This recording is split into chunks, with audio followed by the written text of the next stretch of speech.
Hi everybody, my name is Trish Panero, and this is going to be my informative speech entitled The Hitchhiker Killer. When you think of a serial killer, does a 5', 5" 130-pound frame man portray this image? We see on the news of murderers in neighboring states, but did you know that we had a serial killer just 36 miles up the road? First, I'm going to introduce this gentleman to you by means of newspapers and articles and interviews of family members and friends.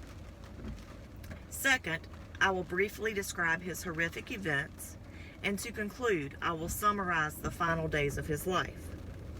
Donald Pee Wee Gaskins was born and raised in Florence County, South Carolina. By the age of 12, he had quit school and began his troublesome life. He burglarized homes, picked up prostitutes, and even raped little boys. The youngest victim known was a family baby who was only 2 years old, along with the baby's mother and another unborn child. The only explanation he gave for murdering these was that the baby was of mixed breed, and he did not approve of this. According to Pee Wee's daughter, Shirley Gaskins,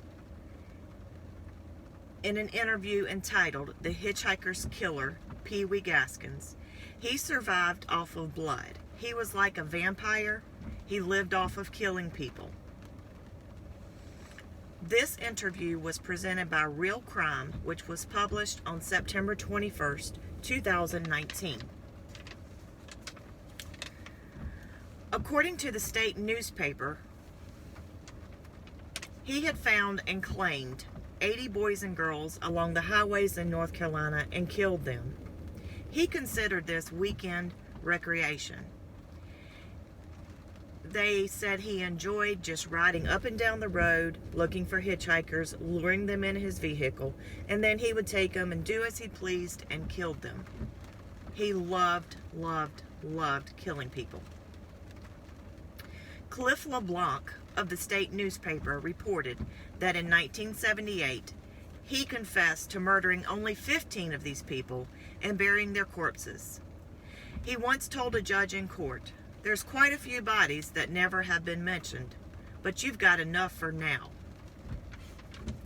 While in prison, serving his life sentence for all of the brutal murders, he was also responsible for killing a death row inmate by giving him a plastic cup that he had told him was an intercom.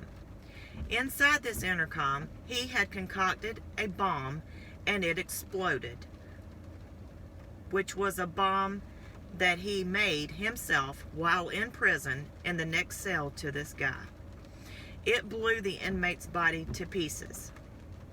This is what eventually landed Pee Wee Gaskins to the electric chair in which he was electrocuted at 1:10 a.m.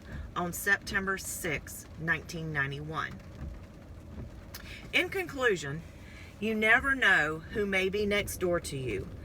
I had the experience of learning about this a lot more individually because I was a friend of a family member of this gentleman, and this story has always kind of stuck with me. Like I said in the beginning, you see other things like this happening in other parts of the world, but you just never think that it can happen in your back door. I grew up from this, about 45 minutes from this area, so it really touched home. Even though I was a young child at the time, it really has stuck with me that you never know who may be just next door to you. Thank you and have a good day.